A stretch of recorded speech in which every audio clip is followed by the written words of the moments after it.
TikTok. This is probably going to be a cutoff video on TikTok. I don't know why I can't talk. But here we are. We're in the M5 today. Doing a little pasture mowing. I guess you put pasture mowing. It ain't really pasture. It's just a lady's place. Thought I'd get on here and just share a little story with y'all about how I became a Kubota guy. I don't want to start with saying that just because I'm a Kubota guy doesn't mean that I hate John Deere, New Holland, or Case, or whomever else you want to throw in there. I think they all make pretty good tractors, or they wouldn't still be around. But with that said, it was 2010. We bought our first 37 or so acres. When you got any kind of land like that, you need a tractor. Of course, I had plans to have cows and all that stuff. What I didn't have plans of was baling hay. I thought I'd just buy my own, or buy hay rather, not necessarily my own. Anyway, as it happened, that's how you make God laugh, telling your plan. So, as it happened, 2010, I bought a Kubota M6040, and how I came upon that, see, I thought I was going to be a John Deere man. John Deere guy, I'm all about buying American. Of course, Kubota's Japanese. Well, I don't want one of them Japanese tractors. I'm going to stick with an American tractor. So, my wife told me that I could go buy it. And I said, well, before I just assume that I want a John Deere, I need to go do some research. And go, put my butt in the seat, at least driving around the dealership or something. And so I was looking at something about 60 to 75 horsepower, four-wheel drive, open station. Like I said, I didn't have any plans to do it, hay baling or nothing like that, at least not round bale. Well, I have square bales either, because those are what I call labor intensive. I'm not about that life anymore. But anyway, so it was in I guess November, early November, because I went down, I called the Kubota dealership locally, and they were like, or I went over and looked, and they had a 7040, but it was just a two-wheel drive. And I'd never had a four-wheel drive tractor before. I had gotten a four-wheel drive truck in 2006, and I realized that four-wheel drive is not something you need every day, but it's kind of like a self-protection device. When you need it, it's good to have it. And so I went down and called the dealership, and they pulled up that 6040, and I went over and cranked it up, drove it around. Well, it was kind of a chilly day, probably about 45 or so degrees. It cranked up, ran fine. I drove it around. Took me a while to figure out how to move it. I'd never been on a tractor that had a shuttle shift before, so I put it in second or third gear or whatever, and let out on the clutch, and it didn't move. I thought, well, ain't that something? Brand new tractor, it won't move. Well, about the time the salesman come over there, I figured it out that I had to push that little orange lever on the left side of the tractor and then push it forward. That time I let out on the clutch, well, we took off and went to moving. I drove the tractor and I thought, well, it's okay, I guess. It's not that big a deal. Well, I went over then, I left there and drove around to the John Deere dealership. And at the time, the John Deere tractor that I could afford, and that was comparable to that Kubota that I was looking at, was the 5065E. And that E, according to the marketing people, stands for economy. Well, of course, I get on it. Like I said, it was chilly that day, and I cranked it up, and I didn't think it was going to run. I mean, it was spitting and popping and sputtering, and I felt, I knew that it didn't have glow plugs, so I didn't really have, high expectations. I thought it would kind of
knew that it was going to be uncomfortable at best if I had to stay on that thing very long, or I was going to have to lose some weight, because as I've said before, I'm not exactly narrow. But anyway, that wasn't really a deal breaker necessarily. It was just, you know, it is what it is kind of situation. And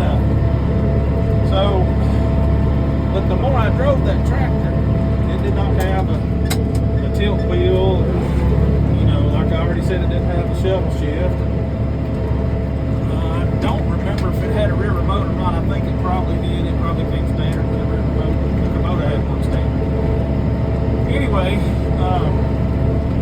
that tractor, just the more I drove it, the more I felt like the quality that's supposed to be represented by that green paint was not in that tractor.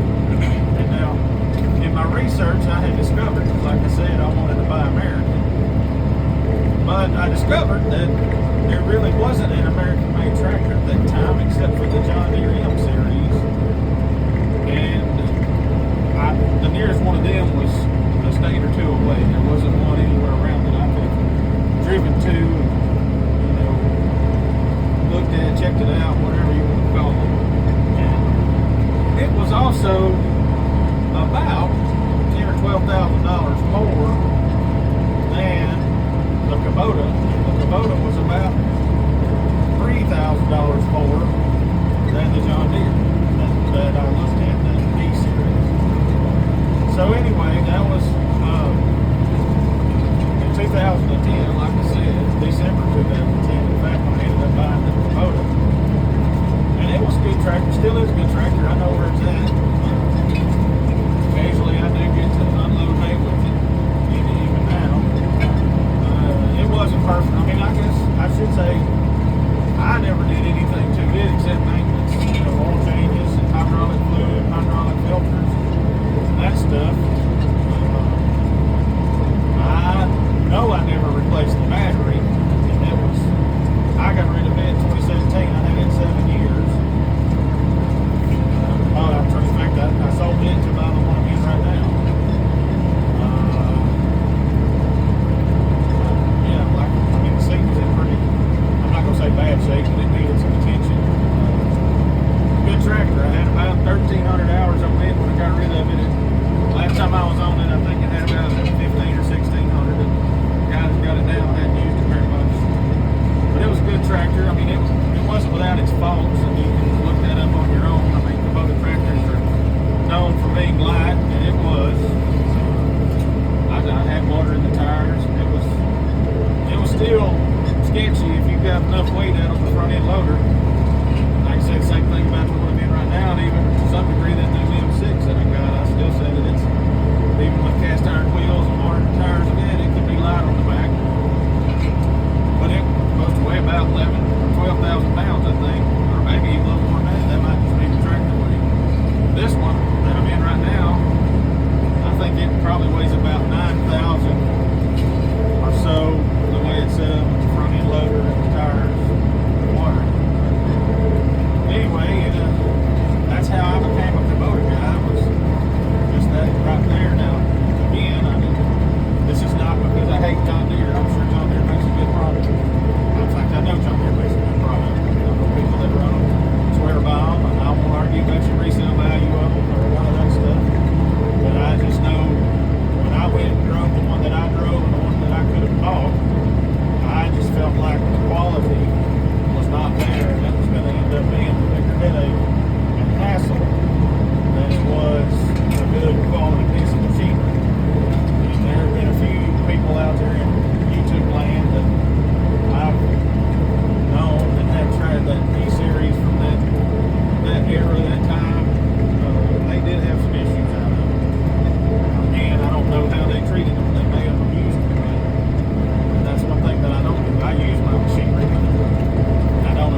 closest one I did do, I was at a trade show over the weekend. Case IH had a booth there, and they had a 150 horsepower case, and that tractor was $150,000.